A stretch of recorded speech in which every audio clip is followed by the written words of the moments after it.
Selamat siang, Pak Luki. Kami dari kelompok 4 akan mempresentasikan tentang UTS Pancasila yang bertema etika dalam bermasyarakat.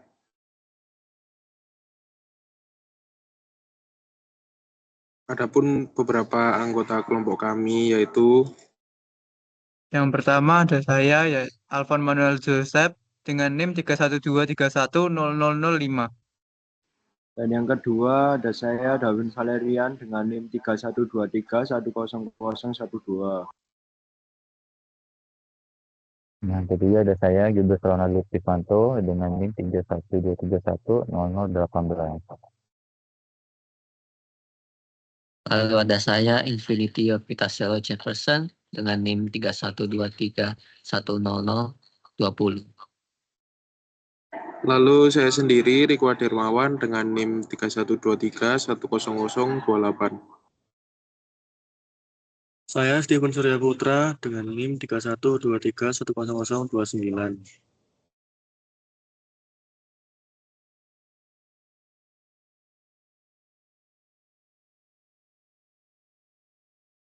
Lalu di sini terdapat daftar isi yang dimulai dari analisa artikel, lalu analisa wawancara dosen atau staf, lalu analisa wawancara masyarakat umum, dan dilanjutkan analisa wawancara guru SMA atau SMK, lalu analisa wawancara dan tulisan artikel dengan nilai-nilai Pancasila, dan yang terakhir adalah tips untuk membangun relasi dan kepercayaan dengan masyarakat.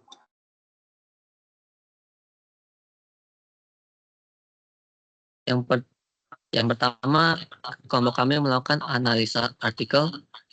Artikel yang kami pilih itu berjudul Menerapkan Pemahaman Etika Berkomunikasi dalam Bermasyarakat.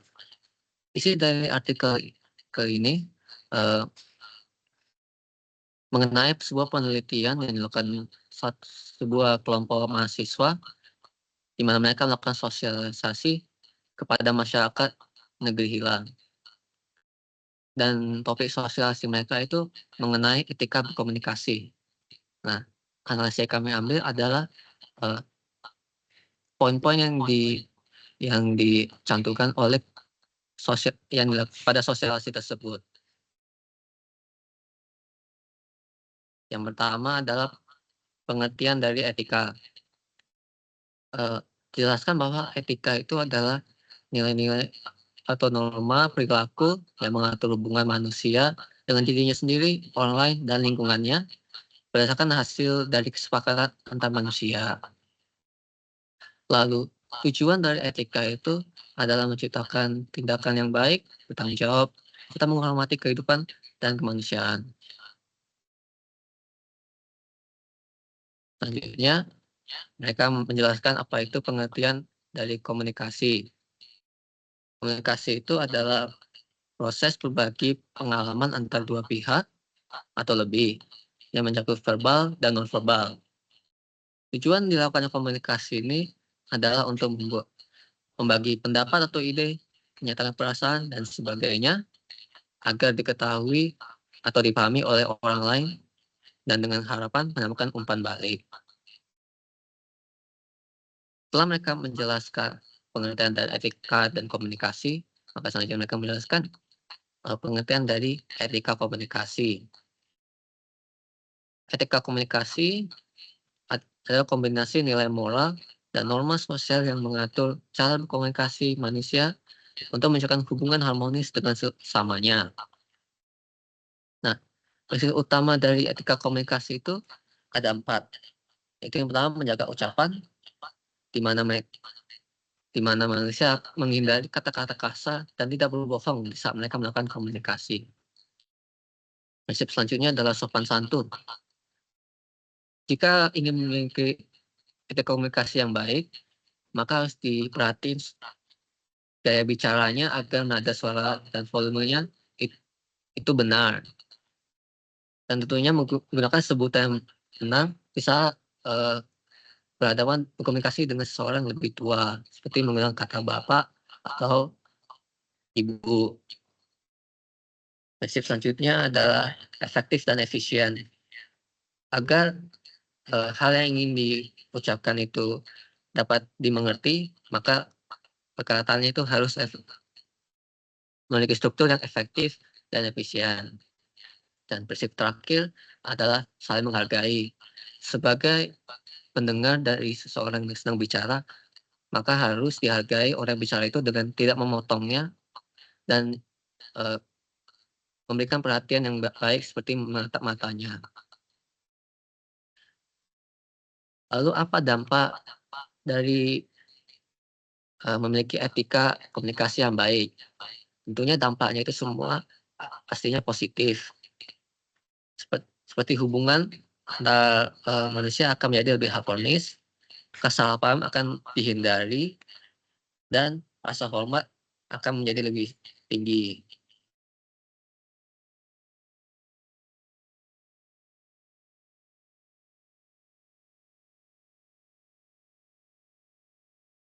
Selanjutnya di sini saya akan menjelaskan hasil wawancara bersama dosen. Nah, analisis dari hasil wawancara ini adalah yang saya mewawancarai ya, Pak Wawan. Beliau mengatakan kami sebagai mahasiswa ini memposisikan diri layaknya manusia pada umumnya.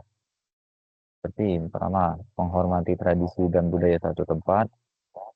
Kedua, menggunakan pakaian yang sopan. Tiga, menghargai dan menghormati orang lain. Keempat, tidak menyela pembicaraan orang lain. Nah, yang pertama, menghormati tradisi dan budaya satu tempat. Nah, seperti kita ini kan bakal ada beberapa tempat yang budaya itu sangat berbeda dengan kita. Nah, untuk dari itu, walaupun meskipun bertentangan dengan budaya kita, nah kita tetap harus menghargai dan menghormati tradisi dan budaya tersebut, walaupun budaya tersebut sedikit bertentangan dengan kita. Nah, yang kedua, menggunakan pakaian sopan. Nah, mengenai pakaian sopan ini seperti apa? Janganlah menggunakan pakaian-pakaian kaos oblong ketika berhadapan dengan masyarakat. Nah, kenapa? Karena itu kan terlihat sangat kurang pantas. Makanya kita mesti menggunakan pakaian yang sopan seperti itu. Nah, ketiga, menghargai dan menghormati orang lain. Nah, walaupun kita memposisikan diri layaknya manusia pada umumnya, kita harus tetap menghargai dan menghormati orang lain. Seperti orang yang lebih tua, kita tetap harus menghormati orang tersebut. Dan walaupun dia pun anak kecil sekalipun, kita tetap harus menghargai orang tersebut. Nah, yang keempat, tidak menyela pembicaraan orang lain. Nah, kadang kan kita kan sering itu ingin rasanya memberitahukan apa yang kita ungkapkan ketika orang itu sudah berbicara. Nah, salah satunya itu kita harus menghargai dengan cara tidak menyela pembicaraan orang lain tersebut. Nah, mungkin dari hasil dari beberapa wawancara Pak Eko setelah saya analisis, simpulan bisa dibilang tetap memposisikan diri layaknya manusia pada umumnya, namun tetap kita harus menghargai dan menghormati orang-orang lain. Nah, selanjutnya mungkin akan hasilnya adalah selanjutnya akan dijelaskan oleh teman saya tentang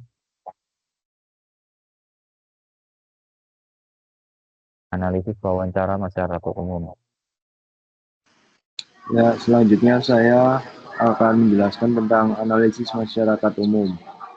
Analisis pertama, kurangnya interaksi sosial. Mahasiswa cenderung fokus pada kegiatan kampus dan kurang memahami kebutuhan masyarakat. Contohnya, mahasiswa tidak hadir atau tidak terlibat kegiatan masyarakat seperti gotong royong atau acara desa. Dan yang kedua yaitu sopan santun terabaikan. Nilai etika dalam berinteraksi seringkali tidak dijunjung tinggi, mencerminkan kurangnya pendidikan karakter. Contohnya yaitu mahasiswa berbicara atau bertindak tidak sopan saat berinteraksi dengan masyarakat, seperti menggunakan nada bicara yang kasar atau mengabaikan norma-norma adat setempat.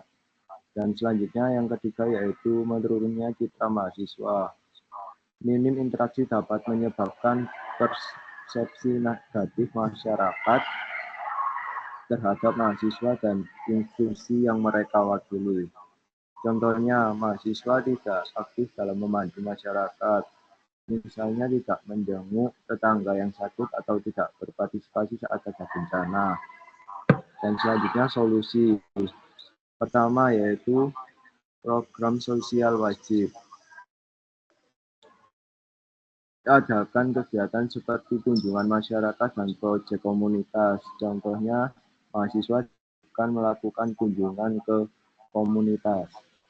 Dan yang kedua yaitu pendidikan karakter. integrasikan nilai sopan santun dalam kurikulum kampus. Contohnya, kampus memasukkan mata kuliah atau pelatihan etika dan sopan santun. Dan yang ketiga yaitu kolaborasi lokal.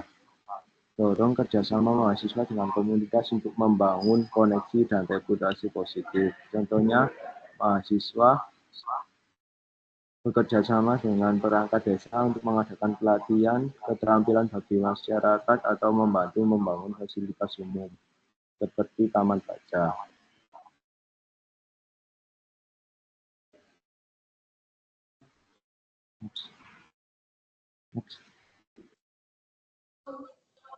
Analisa wawancara guru SMA atau SMK. Poin yang pertama, etika.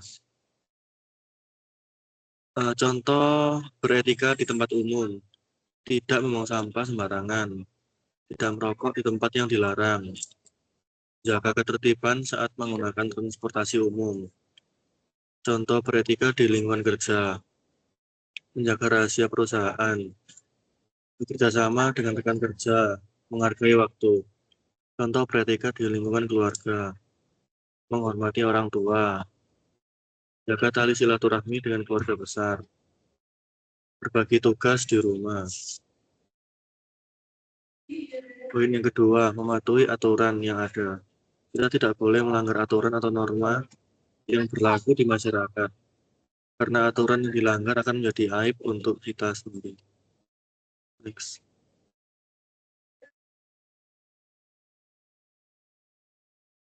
Selanjutnya saya akan menjelaskan tentang analisa wawancara dengan nilai-nilai Pancasila. Yang pertama, dari hasil wawancara dengan masyarakat umum, dari masalah yang dibawakan dapat dikaitkan dengan Pancasila sila kedua, yaitu kemanusiaan yang adil dan beradab. Mengapa demikian? Karena hal tersebut diusulkan dengan mengedepankan peningkatan karakter manusia yang sopan dan beradab, serta memperbaiki interaksi sosial untuk membangun kehidupan yang lebih harmonis. Yang kedua, dari analisis artikel, hasil dari analisa di atas mengenai etika komunikasi dan dampak positif etika komunikasi terkandung dalam sila kedua Pancasila yang isinya kemanusiaan yang adil dan beradab. Untuk analisis artikel ini juga sama dengan yang hasil wawancara dengan masyarakat umum. Mengapa dikaitkan dengan sila Pancasila kedua? Karena di Pancasila kedua ini mengajarkan kita untuk menjadi manusia yang adil dan beradab. Di mana beradab ini artinya memiliki etika dan tahu cara berperilaku yang baik dalam masyarakat. Next. Yang ketiga ada hasil wawancara dengan guru SMA atau SMK. Dari analisis wawancara guru SMA atau SMK tentang etika bermasyarakat dan mematuhi aturan, analisis ini berkaitan dengan sila kedua dan ketiga Pancasila. Mengapa demikian? Karena menekankan pentingnya menjaga etika dalam kehidupan bermasyarakat yang mencerminkan sikap menghormati sesama dan bertindak secara adil serta beradab. Itu yang sila kedua. Kemudian untuk yang sila ketiga, karena di sila ketiga ini mengajarkan untuk mematuhi aturan dan norma yang berlaku di masyarakat, mendukung terciptanya ketertiban sosial yang memperkuat persatuan dalam komunitas. Yang terakhir, hasil wawancara dengan dosen. Dari hasil wawancara dengan dosen yang berisi poin-poin tentang menghormati tradisi dan budaya, menggunakan pakaian yang sopan, menghargai dan menghormati orang lain, serta tidak menyela-nyela pembicaraan orang lain. Analisis ini berkaitan dengan sila kedua dan ketiga Pancasila. Mengapa demikian? Karena dengan poin-poin yang sudah disebutkan tadi mencerminkan pentingnya sikap menghormati sesama manusia, menghargai tradisi dan budaya, serta berperilaku sopan dan beradab dalam berinteraksi sehari-hari. Untuk yang sila ketiga, karena menghormati tradisi dan budaya suatu tempat serta sikap menghargai perbedaan berperan dalam memperkuat rasa persatuan dan kesatuan bangsa yang mendukung harmoni dalam keragaman budaya.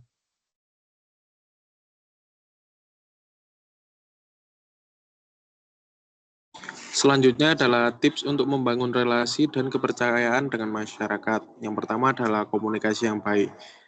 Komunikasi yang baik itu penting untuk menjaga kepercayaan masyarakat dikarenakan dengan kita berkomunikasi yang baik dan sopan, masyarakat akan menaruh kepercayaan kepada kita dan juga menganggap kita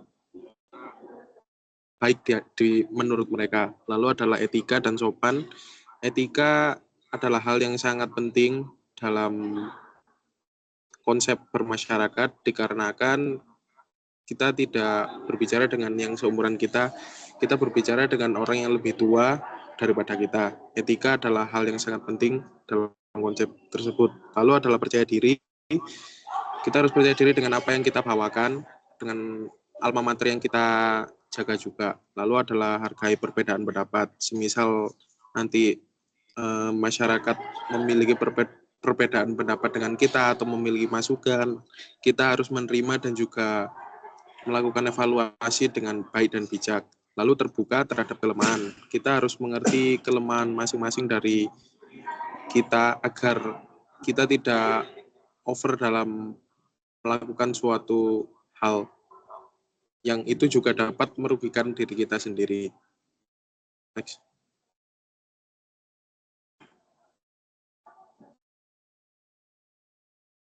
Oke, itu sekian dari kelompok 4. Kalau ada salah kata dan juga kesalahan dalam pengucapan, mohon maaf. Selamat siang.